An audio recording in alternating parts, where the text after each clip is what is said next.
now back to that news we broke at the top of the hour. Madison County Schools pushing back their start date of school. Well, students will now go back on September 3rd. And we're joined now by Superintendent of Schools, Charlotte Seals. Charlotte, thank you for dropping in on us. We appreciate you taking some time to answer a question or two. Sure, glad to be here. Hope you're doing well. First of all, what is the big difference between a couple of weeks? What difference will 2 or 3 weeks make there?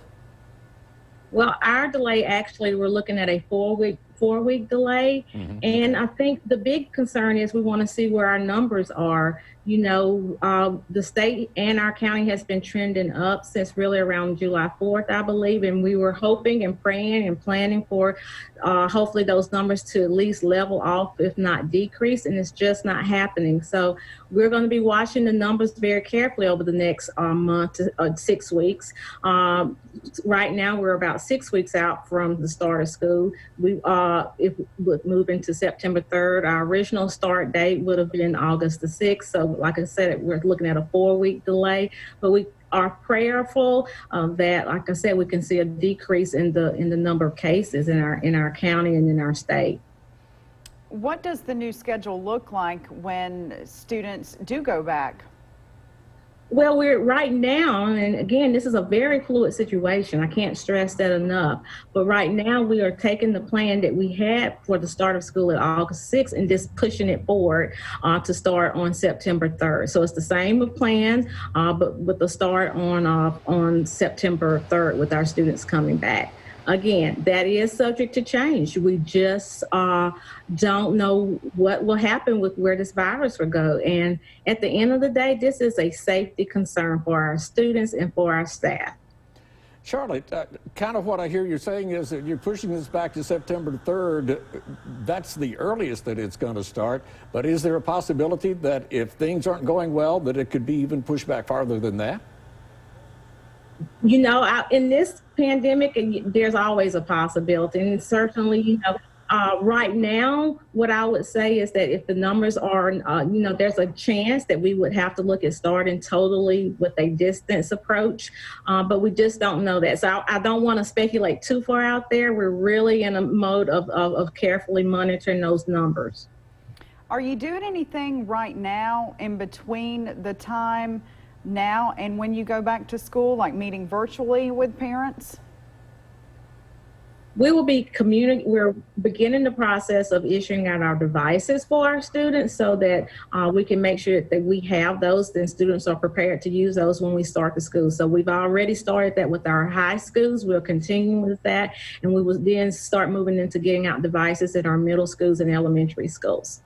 Charlotte, do you have a web page or something like that where parents can go to find out what they need to know, like for masks and things like that? Tell us about that. Yes, you can go to our webpage, www.madison-schools.com. And on our website, you will have a plethora of information. And the thing about it, we want to encourage our parents to continually to visit that on a regular basis, because we will update it and make adjustments as needed as we get more information and everything. And a number of factors went into this decision, Charlotte, as your press release had noted. What sort of pressures were you all facing? Well, we want to make sure, again, you have a lot of community spread with this virus, and so the logistics of making sure that we have everything in place, and we have all the materials, but making sure that we run through every type of scenario. What happens if a child gets the test positive for the virus, and how does that affect the contact tracing? What if a staff member gets it? And then what's the plan B on how you address that? I think that's the very frightening part of it is how do you, once with the kind of community spread that we have, how can we continue to have effective school operations if we have to quarantine a class or a school? And so working through the logistics of that is probably one of the biggest things. And because we have so much more community spread going on, it's an even bigger factor. So would you want to send students and staff back into school in the middle of a spike in the numbers where you have so much community spread going on? Are you having to walk a tightrope between pressure from the government of demanding that schools reopen and then parents saying, hey, we're not so sure?